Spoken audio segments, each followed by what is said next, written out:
है बॉस। चलो ठीक है।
वो तो ठीक ठाक जा रहा है। इस दफा तो मैंने खुद कील डाले थे। इस दफा कैसे बच गया बॉस?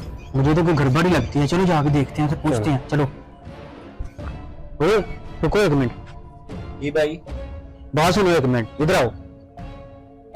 जी भाई क्या बात है? तुम्हारे पैरों में कुछ महसूस नहीं हो रहा? पैरों में? मैं आपकी बात नहीं समझा कुछ। कितने दिनों से तुम्हारे जूतों में कील डाल रहा हूँ, लेकिन तुम्हें तो कोई असर ही नहीं हो रहा। इसकी क्या वजह है? बॉस इसके जूते उतार के चेक कर। हाँ उतारो जूते, अभी देखते हैं। उतारो उतारो जूते इसके। ये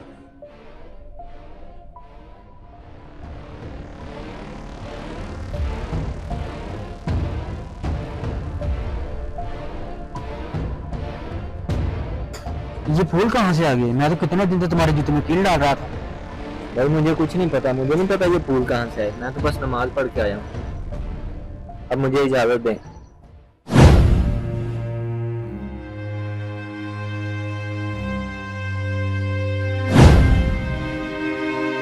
नमाज जन्नत की कुंजी है। नमाज सिर्फ बुराइयों से नहीं बचाती, बल्कि जो नमाज की पाबंदी करता है अल्लाह उसकी गैब से मदद फरमाता है और हर किस्म की बलाओं से उसकी हिफाजत भी करते हैं। इसीलिए हमें चाहिए कि हम नमाज की पाबंदी करें। अगर आपको हमारा ये मैसेज पसंद आया तो इसे ज़्यादा से ज़्यादा लोगों तक शेयर करें। शुक्रिया।